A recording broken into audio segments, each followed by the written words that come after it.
AA now presents Crossroads, a program in the public interest, bringing you the issues you need to hear about here in our community.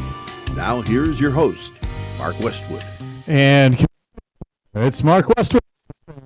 And welcome. This is an evening show. I haven't done an evening show in quite a long time, but Community Crossroads is back on the air, and it's a pleasure to have you listening to us. We have a great show this afternoon, as we always do. We have some wonderful people on our show. But first of all, I want to introduce to you a new co-host of mine, Roberto. Say hi. Say hello. Hi. Nice to meet... Mic on? Yeah, mic's on, yeah. Nice to meet you all, and pleasure to be here. Yes, Roberto, we look forward to having you and your input, and a good-looking, young, smart, intelligent, activist young man who will be helping us out on this program. So welcome. Thank you. Thank you again. And to the left of me, I have the wonderful, the effervescent Lillian Vasquez. Well, who's hello. been on the air a lot today. But Great, okay. I know. Great to be here with you, Mark, and nice to meet you, Roberto. Nice to meet you. And, of course, in the control room, we're going to have Eric Osorio. Thanks for being here. Yo, yo. Playing some light duty. And then the second part of our show, we have the effervescent Donald Williamson, who we'll be talking to about his run. Yay, we got some applause for you. You There you can't go. hear that, but there's can't applause, hear it. Donald. I didn't get any applause. What's up with that, Yeah, engineer? what's that? Might as well give her an applause. I have a favorite. Sorry. Oh, Okay, wow. no, wait a minute. Let's do it again. The effervescent, ladies and gentlemen, boys and girls, we're just making sure he gets it ready. Lillian Vasquez. Oh, that's a big The crowd goes applause. wild. Yeah, There you go. Hey, okay. Got a standing ovation. Enough. Cut it off. Oh, bah, bah, bah. You got a little. Bah, bah, bah, bah. Yeah, Donald didn't get a. Bah, bah, bah, bah. Anyway, we like to have fun on the show, but it is a show. If you've never heard of Community Crossroads or got one of my previous shows about things in the community, and it's a wide range of things and a wide range of subjects. Everything from community events to news events to political sometimes, and sometimes it's about issues and subjects. So our first part of this show, Roberto, is about an issue, and it's about autism. And Lillian brought this to my attention. And for people who don't understand what autism is, it's a spectrum disorder. It's called ASD, actually. It's a lifelong neurodevelopmental condition, typically appearing in early childhood, characterized by challenges in social communication, interaction, and the presence of restricted, repetitive behaviors as a spectrum. And that's pretty important, right, to define that as a spectrum, right, Lillian? Yes, it's definitely a spectrum because it can range from ADD, ADHD, all the way to someone who's fully impacted with autism. And that might mean they might be nonverbal, although highly impacted individuals with autism that are nonverbal could still have a lot going on in their brain, and they're able to communicate with devices. So it truly is a spectrum. There'll be some that have language, some that don't have language, some that are extremely bright in certain areas, whether it's mathematics or music or art. They may have a special skill that shines like no other. So it truly is a spectrum. And I think a lot of people are affected by autism. You either, Roberto, before coming on, you knew a couple people, you said? Yeah, honestly, I had a couple of colleagues that were actually that do have autism. And I actually, fun fact, I used to work as an instructor through Johns Hopkins University Center for Talented Youth. And a lot of those kids are special. They're gifted, but also some of them are either nonverbal or autistic. So I usually deal with a couple of kids that were autistic. And very honestly, brilliant. And I'm going to say this right there. Very brilliant, but they're still kids. And they are spectacularly brilliant to the point that they can learn college level mathematics at the age of like 10 or 12, which is some crazy. can, yeah. Right. Yeah. Some have spectacular minds just like that, but their social skills will be lacking. They won't understand a joke. They won't get certain things. They'll be very literal. If you look up, if someone says it's raining dogs and cats, they're looking up in the sky for the dogs and cats. So they're very little. Very literal. Very literal, yes. They don't make good comedians, that's for sure, because they don't always get the punchline. Yeah, they don't. They take like maybe a second or two or maybe a couple of explanations to kind of understand the joke. Well, you know, If they understand it at all. If they do. and they're gifted in other ways too. But Yeah. sometimes they have a difficulty with back and forth conversation, interpreting body language, understanding facial expressions, And filters, well, there's probably not a whole lot of Ooh, filters. not a whole lot sometimes. Filters, they'll say what comes to their mind. Right. So, you know. That is something that a couple colleagues of mine would have to like remind those that are autistic. We'd have to tell them like, hey, we can't really say something like that because it's I might either be presented as offensive or sometimes kind of reworded in a way that makes it seem more approachable in a way. And that's not how their brains work. Their brains work, if you ask them a question, they're going to give you the answer. It's the answer that's in their head and what they understand and what they know, whether it's socially acceptable or not. They're not thinking in that capacity. They're very literal. Like I said, in that way, if you ask them something, they're going to give you the answer that they know in their brain. Yeah. So this month, April, is a special month. What is April? April is Autism Awareness and Acceptance Month. It's not only here in California, it's nationally and worldwide. April 2nd is Autism Awareness Day, but the whole month of April is dedicated to awareness and acceptance. It used to be just awareness, and now we're pushing for acceptance, for people to just accept our kids as they are. Many individuals who are diagnosed late in life, there's a whole slew of individuals that have been diagnosed late in life and didn't know what was, I'm not going to say wrong, but what was different about them, why they couldn't maintain a job or hold down a job, but they just didn't get it or they couldn't do it. There's certain things and qualities that they didn't have all the time. So many individuals have been diagnosed late in life. And I will tell you of some of those youngsters that I've met that were diagnosed at 20 or 30, suddenly feel so good having that diagnosis because it explains so much. It explains why they didn't do so great in the dorms or they didn't do well in certain groups. And I will say that in high school, my son, Grant, he hung around with the art people and the drama people because they were very accepting of his quirkiness and personality. Which brings me to my next point here. Lillian works for news. She does entertainment and stuff here at KCAA and has her own show here on KCAA, which is entitled Like Backstories with Lillian Vasquez. That's right. I'll get the little plug in there for you. Thank you. And it is on at what time? It's on Thursdays nights at 8, so it'll be on in just a couple of hours, and Sunday mornings at 11. But the key in particular, you mentioned Grant. Now, you sit on the board of directors for the Autism Society of the Inland Empire. And life is a journey, and tell us about Grant and who Grant is and how you came to be so active with autism awareness. Yep. So life is a journey. And when I was in college, actually it goes back as far as when I was in elementary school. My neighbor across the street used to work with children that were special ed. They were deaf and hard of hearing. And I used to volunteer my summers every year. And one year, when I was 18, I was now working as an aide, and I got the kids that were autistic. And I remember people saying, oh, be careful with those kids. And they were all boys. It was a class of about 12 boys and a male teacher. And they were a little frightening for me because I didn't understand it. But the more I kept staying with them and teaching them and trying to teach them, the more I got to know them. And I remember going out to the beach with my girlfriend, laying out and say, boy, it'd be the worst thing to have a kid with autism because that's really hard.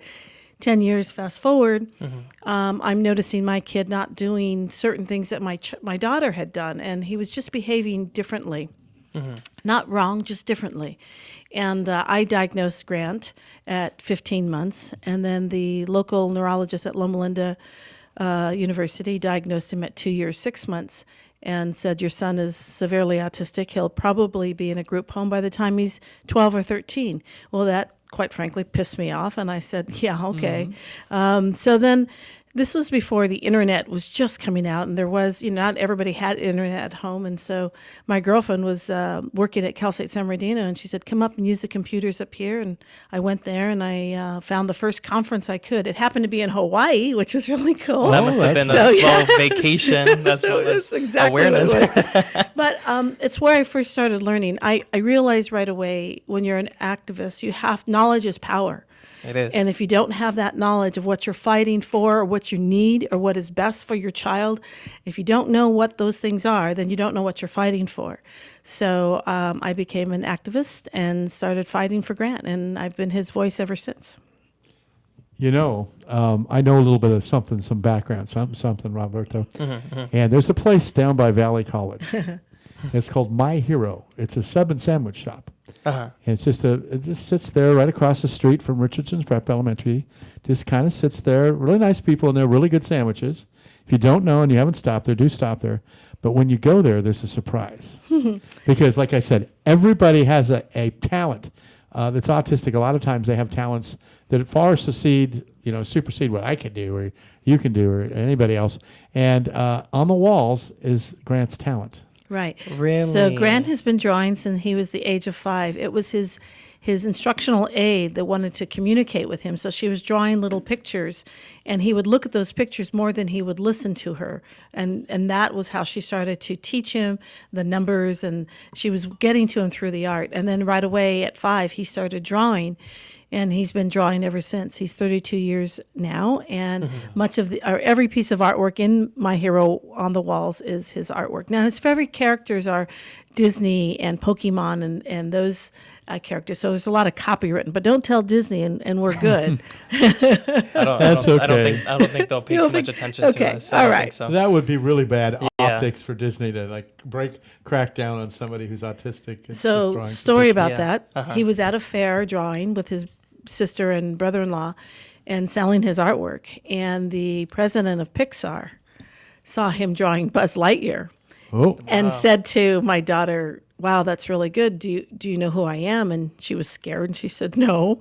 And he said, "Oh, I'm the president of Pixar." And she was scared. I won't say how. I bet she was went pale at freaking that out point. of her mind. I'm pretty sure she went pale. But all he said was, "He's very talented." Wow. And said, "Keep up the good work, young man," and walked away. It's and not then like she he's called me. mass-producing it. Right. And exactly. And she called me, "Mommy." And I said, "It's going to be okay." And I'm glad it was one of his. Happened to be Buzz Lightyear that he was doing a good job on. So tell us, there's April is National Autism Awareness and Acceptance Month, and there's something special going on in April. That's right. There's actually a lot of things going on in April here in our Inland Empire region. But one of the big things is the Autism Walk that takes place on Saturday, April 25th at the Southern California Railway Museum in Paris. And what this is it's from 12 to 3. And they have a marketplace for individuals on the spectrum. Grant will be there with his art, selling his art. There'll be other individuals on the spectrum that will be selling their wares and their things that they do as entrepreneur employment. But the whole place is so filled. So if a parent just got the diagnosis yesterday and doesn't know what autism is, doesn't know what to do, doesn't know where to go, going to a walk like this, which has so much resources, you start to learn what ABA is, what all the different alphabets of the different therapies. When Grant was little, there was very little. There was no internet. There was no, there just wasn't anything. And so parents had to, scratch and beg and look all over or create it themselves. I was fortunate because I worked in broadcasting and I interviewed. I did 5 documentaries on the subject of autism to teach others about this. And now today, Don was asking me earlier off air and what we can do with them, with our kiddos today. And there's so much more that can be done. And so I highly recommend people, one, go to the walk and support it and get involved and It's raise at funds. the Southern California Railway Museum, which is in Paris. Right, Yeah. which people on the spectrum love trains. So that's that's a factor. They love trains. I love trains. Yeah, okay, I'm not going to say it, Mark, but you just set yourself But up no, there. I love to have a calliope there. I love that's really kind of neat. I mean, for me because I'm a Gen Zer, and I see this on TikTok all the time, is that there's all kinds of favorites. Like everyone can like Hummers, for example, or Jeeps. And for some reason, if you happen to like trains, you happen to be autistic, which is a stereotype. It is a stereotype, but the apple doesn't usually fall too far from the tree. So there are many that love their trains. I'm going to say this, I probably shouldn't, but there was a governor that we had who loved trains, and they used to kind of say that he might be on the spectrum at some point or have characteristics of autism. I won't say which governor it is of California, but there was once upon a time talk about that. Anyway. Well, when they were handing out brains, I thought they said trains, and I asked for a slow one. Oh, there you go. Very good, Mike. Now, let me tell you, this is some interesting statistics. And then you talked about the internet. I went to the internet and I found all this. Just, that the prevalence of people who have autism, 1 in 31 U.S. children age 8 are identified with ASD. Now, this is some interesting stuff because that's across the United States, 1 in 31. But here in California, you told me earlier, it is 1 in 19. That is crazy. And then also what shocked me as well is that boys are 3 times more likely to be Four times. 4 times. Yeah. You're missing that X and a Y. You're missing that last line. So I think that's why you guys are falling behind. That's why I was like, I'm just as curious as probably Mark? As Mark is. This is something even I'm learning as I go. Yeah, definitely 4 times more common in boys than I'm in a boy, girls. too. Yeah. This is what I have in common here. So, yeah. So it is quite, now the reason for California having those kind of numbers is kind of unknown. I know that we have a huge population here in California. Yes, we do. We're very large. But many families try to move to California because California has such good services. We really do. Compared to other states across the nation, they don't have the services that we have. New York is pretty good, but California by far has the best services. And speaking of services here, because I also benefited from that. I've used like therapy sessions, for example, and a lot of therapists, are highly trained for those that are that do have autism, and they understand what coping mechanisms and how to guide through these challenges as you develop and grow over time. And that was something that I didn't know. And as a first time parent, learning about these services is something that's it's beneficial for even parents that are just finding out that their kids are autistic. And I will say that it affects every race, creed, and color. It doesn't know any prejudice to anyone. No. But what is affected is how people are diagnosed because if you're affluent and you have a lot of money and you have access to healthcare and stuff like that, you're more likely going to be diagnosed if you have autism. But if you're like a girl, sometimes girls aren't easily diagnosed. And I people will of other say, races that are typically doctors will say to parents, and I really tell moms to trust your instincts, you're probably right, or parents. Men aren't quite as smart as women, but I say women, trust your instincts, you're probably right.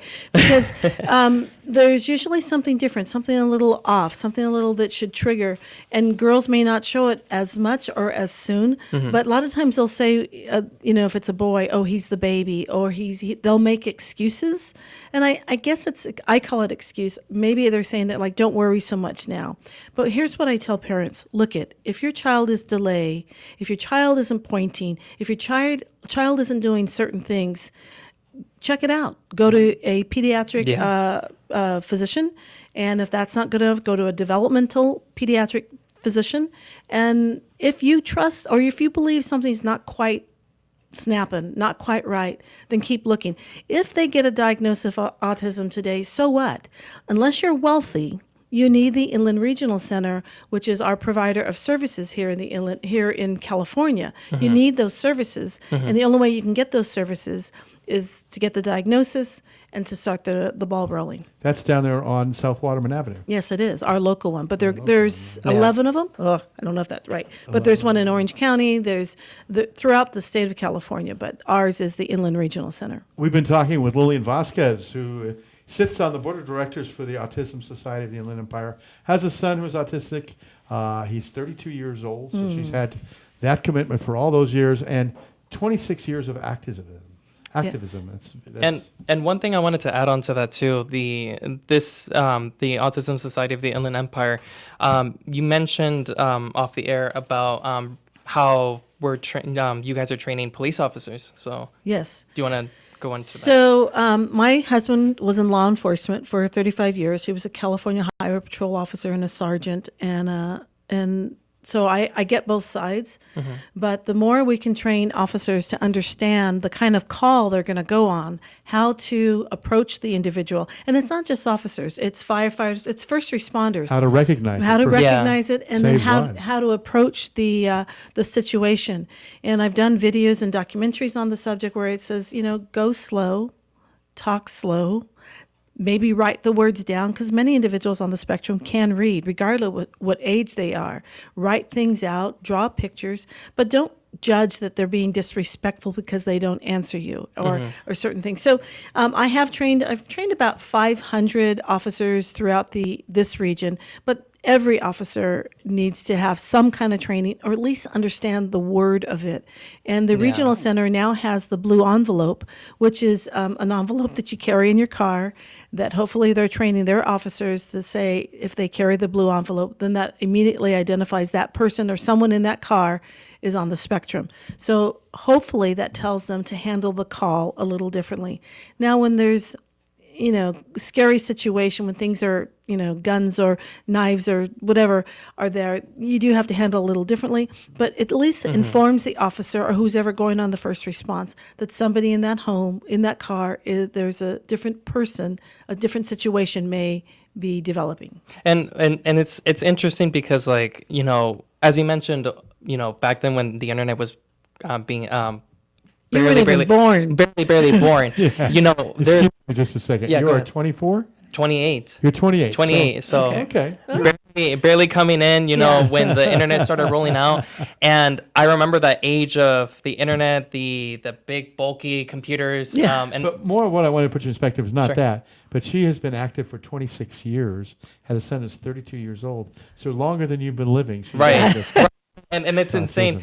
I was Isn't that gonna great? That's yeah, wonderful. It's great. You are to be so commended. And we Thank you, Mark. appreciate you. And honestly, and what's amazing about it is that there are many resources just like this society as well. As much as you're providing resources and training for officers. It just goes to show that we're progressing and we're moving forward, so that way we can help these people out and make sure that we're all equal in a sense. Because, when you go on law enforcement, when you're in law enforcement, you never want to shoot someone. You don't want to kill someone.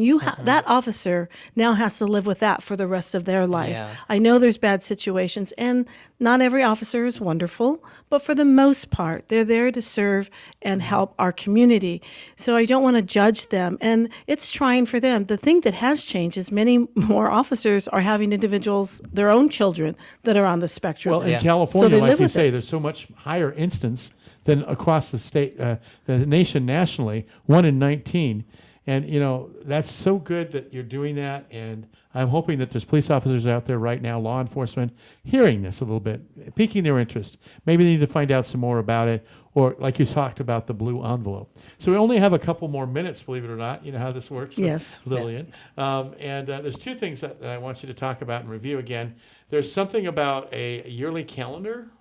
And what is Oh, that? yes. One of the things that the Autism Society does is we try to put a light or shine a light on our individuals that are artistic, and not just autistic, but artistic. And so we do a yearly calendar. We've been doing it for about 10 years. I'm the editor of it, so Grant's artwork is always on the cover. Front center. That's right. Somebody else can take over the job anytime they want, and that's okay. But I'm the editor. He gets to be cover. And we're very proud of that. It's not just many parents buy 10 or 12 of them because they want to use them as Christmas gifts because they're so proud of their artist, of their little guy or their big guy who gets to be featured in the calendar. So we're real proud of that. What was the other thing? That was one. Well, that's the other thing. I just wanted one more review. It takes place on April 25th. And talk to us about it, review people, tell people how they can find out more information about, if you have somebody that you think is autistic, a young person or someone in your family, and you want to have just kind of a non-committal way of finding out more information, there's no better way than to get among people that are well aware of it and have awareness and are involved. Then go to this event, right? Yeah, go to the event. But the other thing is, when you go to an event like this and you already have a child with autism, nobody's going to judge. Nobody's going to look at you weird. Your son or daughter has a meltdown. Nobody's going to care, and that's a good feeling. Nobody's staring at you when you go to this. So, highly recommend you go to the walk. It's on April 25th. It's at the Southern California Railway Museum in Paris. The other thing is ieautism.org is a fabulous wealth of information at their website, and I highly recommend it. Wonderful, Well, wonderful. that's great, honestly. That's Thank great. you so much, Lillian. for Thank being you. with My us pleasure. and Thank you. Taking a little extra time. She stayed overtime, and I'm going to let Roberto get us into the break here. Yeah. Speaking of which, we were just talking off the air about what was going on with recently with Christy No. Well, we're going to do that, after the break. After You have the to break. toss out. Oh, toss out. This is my first time This is the way doing you this. do it. I just thought you ought to. Sorry. I'm teaching you right now. All right. You're listening to, we've been listening and talking with Lillian Vasquez, Roberto Serra, Mark Westwood. Up next is going to be Donald Williamson, and we'll be talking about his race for State Board of Equalization, District 1. I'm Mark Westwood. We'll be right back after this on KCAA 106.5 FM, 1050 AM, the stations that leave no listener behind. That's the toss. That's the toss.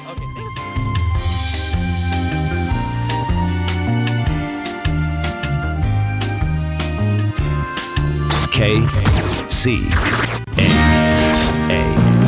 Here, the KCAA Community Calendar for the month of March. Now through March 22nd, the Chaffee Community Art Association is celebrating 85 years.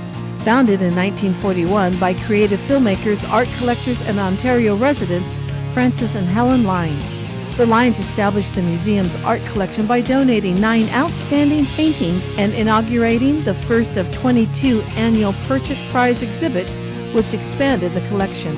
The current exhibit honors the legacy of Francis and Helen Line and all the volunteers, sustaining members, donors, and sponsors whose combined efforts have propelled the Chaffee Community Art Association forward for 85 years. In Riverside, a craft event for teens at the Marcy Library on Magnolia on Saturday, March 7th. Design a cute, colorful keepsake box inspired by all things sweet. Create a unique box that is perfect for storing notes, trinkets, or secret treasures. The event starts at 3 p.m. And during the week of March 17th through the 22nd from 10 to 6 p.m., it's the Grab and Go Mystery Craft in celebration of World Folktales and Fables Week. Pick up a craft kit at Marcy's Library in Riverside to make the craft at home while supplies last. Questions for either events? Contact Megan at 951-825-2078. On Sunday, March 15, the Spark of Indian Love presents the Holy Festival of Colors at Eastvale Community Park on Citrus Street in the city of Eastvale. The festival is from 11 to 3 and is free to attend. On March 25th, it's the U.S. Vet Camo to Career Job and Resource Fair, beginning at 9 a.m. until noon at the March Air Reserve Base. Now open in Redlands is the We Rock Spectrum Kids Gym. The gym is committed to providing a safe, nurturing, and fun environment to foster learning, exploration, and safe sensory experiences, also providing social skill groups and activities for children across the spectrum. Information at werockthespectrumredlands.com or 909-805-5926. And that's the latest for the KCAA March Community Calendar for 1050 AM and 106.5 FM. I'm Lillian Vasquez. Backstory with Lillian Vasquez offers an intimate look into the lives of local artists, entrepreneurs, visionaries, and legends, one compelling story at a time. Whether reconnecting with beloved childhood TV icons, exploring the journeys that have shaped lives and inspired change, raising awareness on important issues, you'll find it all on Backstory with Lillian Vasquez. Thursday evenings at 8 p.m. on KCAA 1050 AM and 106.5 FM on our smartphone app and streaming on iHeartRadio. KCAA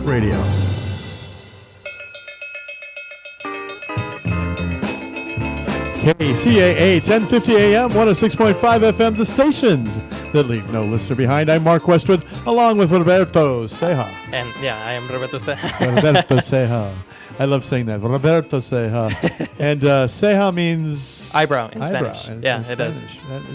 You've got nice eyebrows. Thank you. Yeah, they become a unibrow at some point in time, so I essentially have to do this every 2 weeks. I have that same problem there. Yeah. And then maybe you got a little on your lip. Yep. Yeah. So like this honestly, when I turned 21, this started to pop up more, and then this was starting to pop up. So yeah. and then over the years, it's just and now it's gray hairs all over my hair, a little bit of my hair. So. Yeah. Over there in the control room, we have Eric Osorio. He keeps a baseball cap on because he's got a lot of gray hair too, huh? No, he doesn't. Not really. He's got. Hey, that's luscious hair, dude. Not gonna lie. Thank you. I appreciate it. I don't know how we got on that subject. We're returning back with Community Crossroads, and thank you to Lillian Vasquez, our previous guest, who's on her way now to baseball spring training in Arizona. Wow. She's a baseball fan. And she didn't mention it, but her husband and her live in Yucaipa, and he's a retired law enforcement officer. And they are been there for a long time and live in this fabulous house over there, and with Grant, and a good part of the community and things like that. Speaking of community, I want to talk about a few things that are happening in the city of Yucaipa, because that's where I'm from. First of all, there is the giant Yucaipa Calamasa Community Yard Sale taking place at Fascination Ranch in Singleton Road, right off the 10 freeway in Yucaipa on Friday, Saturday, and Sunday, depending on which day you go. Tomorrow's Friday. It starts at 8 a.m. Saturday it'll start at 9 a.m. and then Sunday it starts at 10 a.m. But all 3 days it'll be there. Lots of stuff. It's called the No Junk Community Yard Sale. And I got to tell you, I always go there and I find stuff and I go, I didn't need that, but I didn't know I needed it, but I need it. So it's a good thing. It helps the community and helps support stuff in the community. And a reminder, where's it going to be? Because now I'm curious. Well, be fascinated, not just curious. That's how you remember it. Fascination Ranch. Fascination Ranch. And I wish I could tell you the address because I would get it wrong. We do have a reporting that we've been playing about that. Mm-hmm. And I think it's 1066. I don't want to say it on the air without doing it, but it's almost right at the 10 freeway. Eric's trying to get it, but that's okay. I'll talk about the YMRA first of all, too. That YMRA is Army spelled backwards, by the way, but it also stands for the Yucaipa Mobile Home Renters Association. Wow. Now, in Yucaipa, there's a lot of mobile home parks. We have 42 mobile home parks with 4,200 spaces, averaging out, and we have a lot of people that own mobile homes. Yeah. And we have an association. Uh-huh. And just full, disclaimer, I'm the chair of that association. So we're meeting tomorrow at 10 a.m. at El Dorado Mobile Home Park, and that's on Fur near Bryant, almost right on the corner, Fur and Bryant at El Dorado Mobile Home Park. And tomorrow's guest is the brand new city manager of Yucaipa, Dr. Sean Moore. And we're going to get a chance to meet him and ask questions. And in Yucaipa, there's a lot of questions right now about warehouses. Oh. And proliferation of them. And well, I got to tell you, there's been some kind of movement on that. It's been a crazy movement on warehouses. Well, they put a referendum on the ballot, right? Yeah, they did. Well, that's due to go to the ballot on June 2nd. And can you turn your microphone off when you do that? When you're adjusting your microphone? Thank you. There you go. Now I hear it on the air. Okay, and then that wasn't Roberto, by the way. It was our guest. No. Anyway, I tell you what, they had this referendum, and they put it on the ballot, and it was due to go onto the ballot, but they have till March 12th. Now, the city council decides whether they put it on the ballot or not. And all of a sudden, they did a poll, and they found out they were going to get their tuskas cooked and kicked, and they're meeting on Monday night and voting to take it off the ballot, which means a wholesale victory, because now, as it would stand, they'll go back with the specific plan before, which didn't allow for these two warehouses, that there were million-plus square foot warehouses. Which shouldn't be happening anyways. Right. 2,800 trucks on the road every day, and Yucaipa would have amounted to. Which, I mean, there's huge environmental risks, as well as depreciation of the city, all that fun stuff. Great big giant victory. Yeah. We hope it is, and we'll never know until we know, but the company that was developing it, Pacific Oaks, is pulling out of California and said no more. They took this poll, and the poll came out like 80% of people against warehouses. Oh, wow. And so I think they knew they needed to run the other way. Yeah. And so this is a great organization by a group called Save Yucaipa. Has nothing to do with the yard sale, by the way. Wait.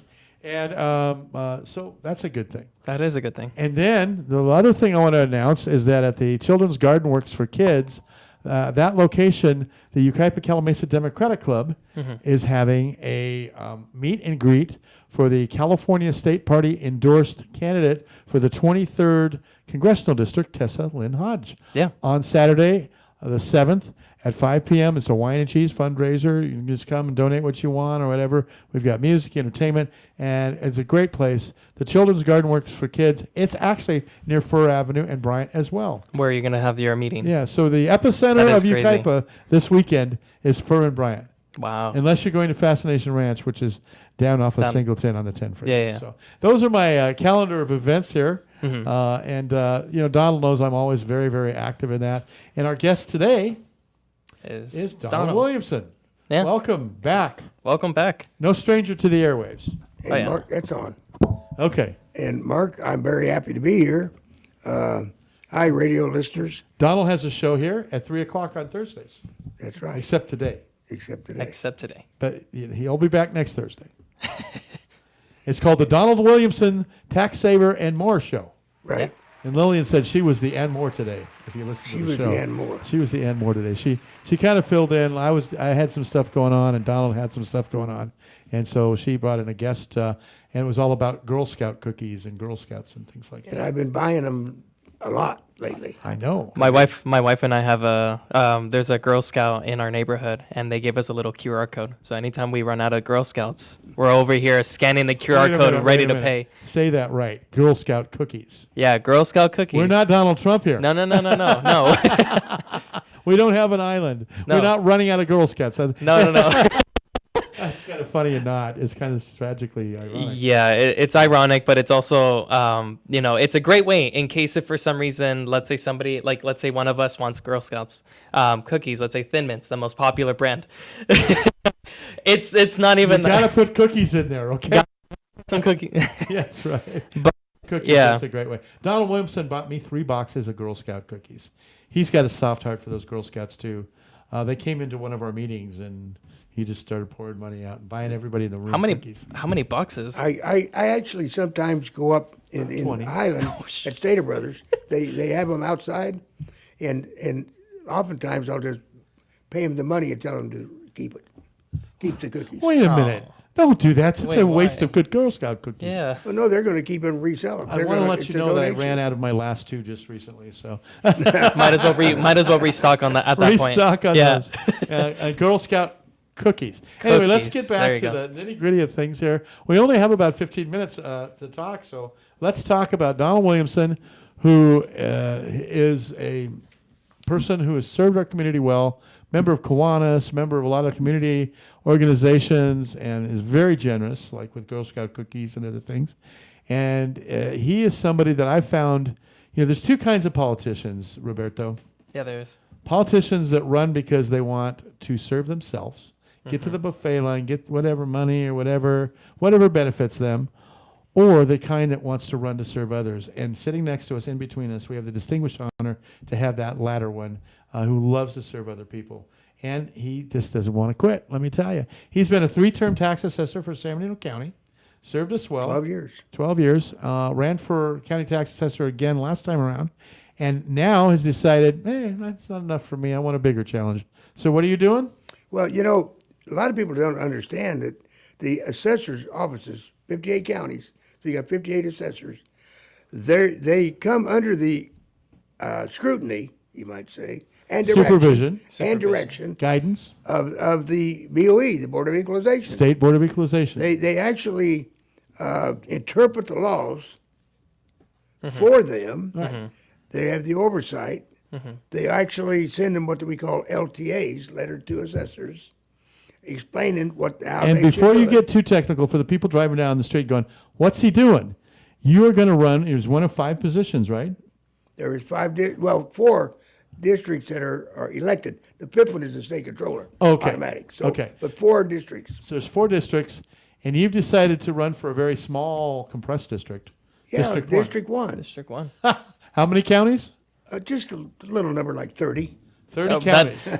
I'm sorry, 30? 30. Yeah, that's not small. There's only 58 counties, so it's more than half the state. That's way more than half. It starts, and I'm going to be their voice from Southern California all the way to Northern California. When you say small, I thought like maybe 2 or 3 counties. I was being sarcastic. I- Well, You'll learn that District about me. 4 is fine. But the interesting thing was, a lot of it's rural. And my dad had 4 farms. But geographically, you have to have an airplane. yeah. Well, I don't have that. To go to You the don't. 30 He counties. was making the noises now. But I am getting a newer car, 2025, so I can make the trip. that's why you're buying this Or new I can car, fly yeah. up, or I can fly up. He just told me he's being in a new car. He hasn't had it delivered. I yet. want to do actually all the way through the state to every county. You get on the train, and find out where the train goes, and then you put your A name. whistle stop. A whistle stop That's what to they it. used to call There that. you go. But why am I running? That is. Why are you running? Why You are know, you a running? lot of it started with the American Legion. Okay. When I was the county assessor, I found out that most of them didn't have their organization exemption. They were paying property tax, and the law didn't say they had to.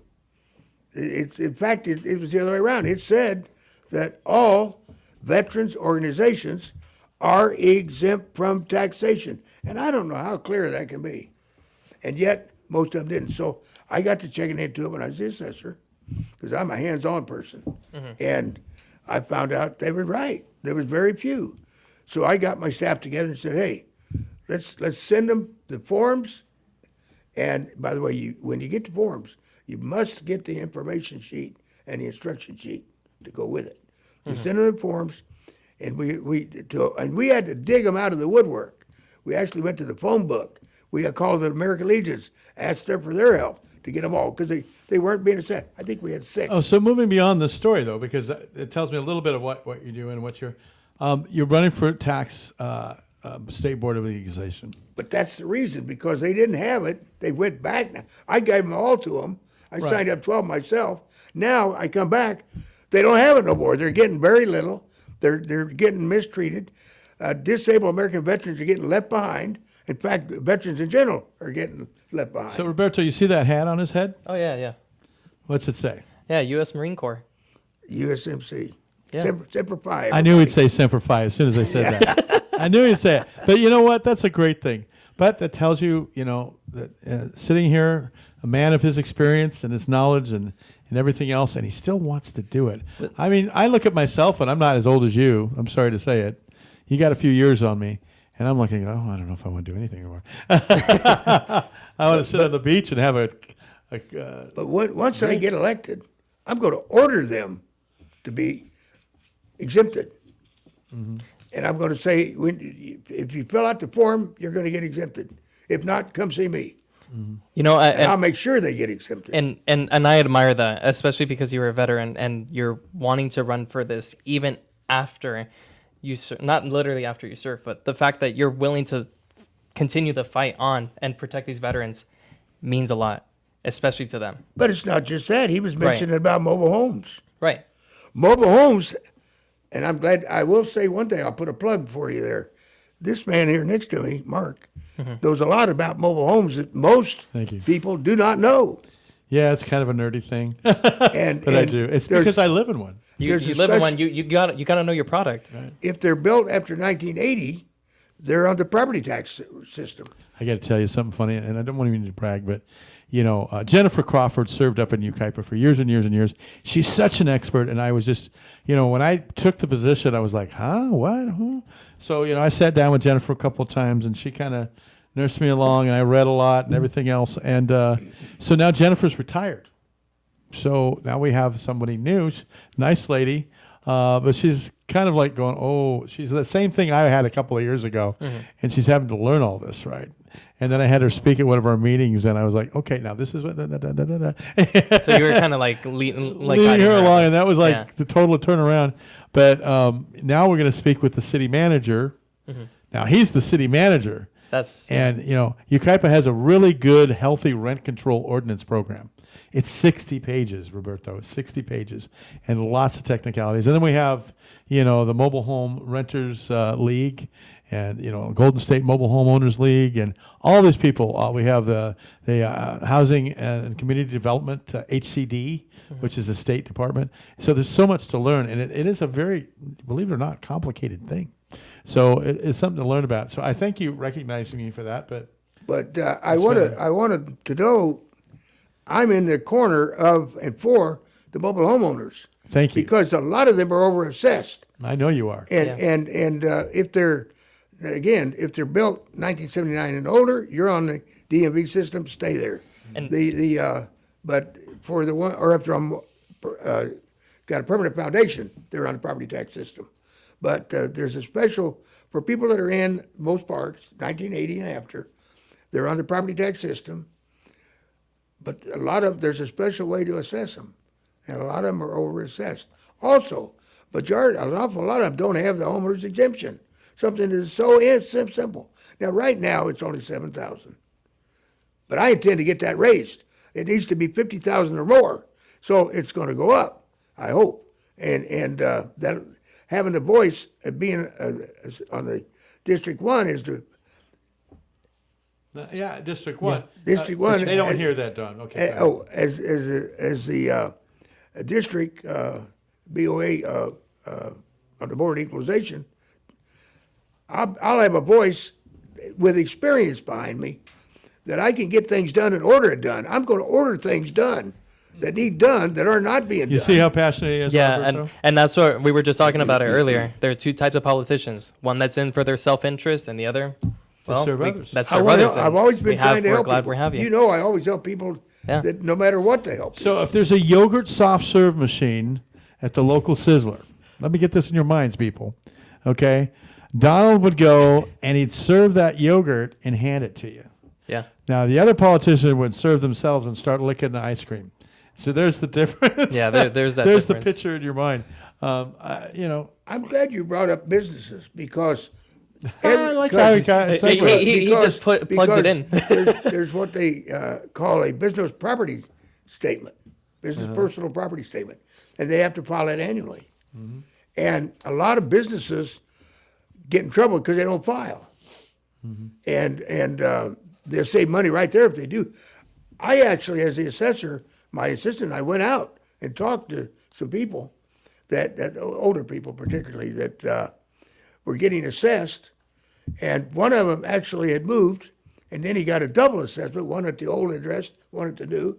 We went out and checked to see why. Well, he hasn't been filing, but it come to find out, and one of them was assessed at 10,000 back then, and the other 20,000 at the new one, and because I had knew the man and been in his place, he didn't have but a room and a half of a desk and some chairs, and he was doing a newspaper, a small newspaper. But the trouble was, he didn't do his own. He wrote them, but he went out to have it printed. He didn't have a printing machine. He was getting a set. We went through it. Actually, he only had about 2,000 Wow. in personal property, under 4,000 at the time. It's gone up. See, Under this is- 4,000, they Yeah. weren't accessible at all. So he got it all canceled. He didn't have to worry about it. And I helped a person in real estate, a lady that was 85 in Redlands. Okay, hold and on. I got hers wiped out. Yeah, this. he has a wealth of stories and information. Yeah. And that's the wonderful thing about Donald. You got one story at a time here, and then we can ask the next question, you know. But Don, But it's because of the fact that he has so much experience doing this for over the years. That's why I run it. I'm the only Yeah. one that is experienced. he's got certification. He's got See, certification. that's yeah. the trouble with the assessor and the BOE. There are literally anybody that is lives in that district and they're a registered voter, they can run. It doesn't require any experience, and we get a lot of people that's looking at Well, these. anybody can run, but not everybody can do a good job. That's Yeah. true, but if they got enough money and pull, they might. A lot of them get it. A termed out legislator. And you just gotta might be run for it. and you just gotta be passionate about it too. Because even if you're knowledgeable about it, they might just be on it for their self But interest. somebody, you know, Yeah. it's just you're just getting out of college, and you just got your master's degree. I did. Congratulations on that. Thank you. And what is your master's degree in? Mathematics. Mathematics. And I do research in mathematical biology. If for those math nerds that want to know more. Yeah, and you could run. Now you'd be pretty qualified. You'd probably be more qualified than a lot of people running for these offices. Yeah. And then Donald with his experience, but from each end of the spectrum, another spectrum. Yeah. You know, But I also have direct experience with the Board of Equalization. I have 4 certifications. One of them is one that they give everyone to start with when you're first hired by an assessor's office. And that's good for a year. So I got that. Then you have a year to study and take the test.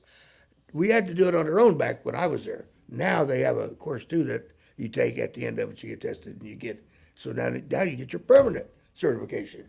In addition, but you take more advanced courses, which I did, and take a test and pass it, which I did. I have my advanced I'm assuming you certification appraisal. I'm assuming you aced all of them on the first try. There you go. That's right. And then the 4th one, I actually taught for the Board of Equalization, taught the certified classes for students to take to become certified. So as we wrap this up a little bit, because we only have a few minutes left here, and I knew that would happen with Donald Williamson because he's a very talkative person, has a lot to talk about. We could go for 3 hours. And, you know, there's some qualifications he had. He just told you about that. Other than being a really great guy, I'm involved in the community and got me into Kiwanis and things like that. Donald Williamson has some other things that he's done and some real practice stuff. Like when we had disasters and he was tax assessor, he was down at the National Orange Show at the disaster centers, helping people, helping them fill out paperwork, giving them the right forms and everything like that. That was just very notable. A lot of people that get elected in office, They don't even do that. politicians. They don't do that. One of the things I enjoyed about being on having a radio show during the LA County fires, we were giving information to the people in LA County. And the biggest qualification, Roberto, Yeah. of this whole thing, you'd be surprised about this. He likes to ride fire trucks at Christmas time. Oh, that's Santa Claus on the so fire trucks at cute. Christmas time. Yeah. Yeah. That is so Rialto, cute. Yucaipa, Yeah. San Bernardino. He There goes, was one more. what do you say? Ho, ho, what do you say? Yeah, I say, ho, ho, ho, Merry Christmas, and throw them some. Oh, that's cute. But we also went through some convalescent hospital. Kiwanis does in Rialto. We And- went through it every year. And he's got a son that's in Riverside County. Assessor's Dale? office over there. Dale Williamson? He followed in my footsteps. Following his footsteps, he's over in the Riverside County Tax Assessor's office in the auditing department, I believe. No, he's supervisor over Supervisor. the Supervisor, wow. office in what used to be Palm Springs. Now it's Palm Desert. And incidentally, supervised a lot of the mobile home parks out there that were over there Yeah. too. So that's really cool. It really is Yeah. cool. That is really cool, especially him following in your footsteps. That's You know, when I was the extraordinary. assessor, if they didn't get anywhere with a problem with our staff, they'd come see me. I had an open door policy. In fact, I rode the elevator up and saw them. Say, I noticed you're going to the business division. Come on in and I'll help you. And the first time I did that, when they left, my staff come up and said, "Is that a friend of yours?" I said, "No, I met him in the elevator." that open door policy, it And doesn't from even that it time applies on, everywhere. They knew Yeah. if they come in and they ask for me and I'm there, you don't make them come back for another appointment. We have them come in, I help take care of them. All right. We've been speaking with Donald Williamson, former tax assessor, 3 terms in San Bernardino County, running for State Board of Equalization. District 1's been endorsed by the Yucaipa Calamasa Democratic Club, the Luncheon Democratic Club, a few places over there. Donald, it's been a pleasure to have you. It's been a pleasure, Donald. Thank you. And it's You been know, a pleasure. Let me end it with this. I was endorsed 6 times while I was the assessor by the AFL-CIO Central Labor Council because there was a runoff each time. So there's a 6 elections. Thank you very much, sir. And also the Teamsters. Thank you very much, you. sir. Thank you so much. And Roberto, welcome. Now you've had your first dive in now of radio. First Welcome. one. You did a great job. You did a Thank great you. job. Thank you. And Appreciate it. we'll get you doing that toss a little bit better. Yeah. And I hope you have come back next week. Next week, I will be back here. And who is on the show next week? Next week, we're going to have Tessa Hodge Lynn. Tessa Lynn Hodge. Tessa Lynn Hodge. I'm so 3 sorry. names, it just gets she's rattled. going to berate me when the next time we see each other. The 23rd Congressional District candidate, Democrat, endorsed by the California State Democratic Party. We're going to be interviewing her Yep. next time, 6 o'clock, right here on Thursday evenings. Yep. Thank you very much, everybody. Thank you, everyone. And thank you, everyone, and good night. Thank you. And this has been Community Crossroads. I'm Mark Westwood. And I'm Roberto Seja. Seja. There you go. On KCA 1050 AM and 106.5 FM. I got to get used to having a co-host. Yeah, got to get Thanks. used to it now. Take it away, sir.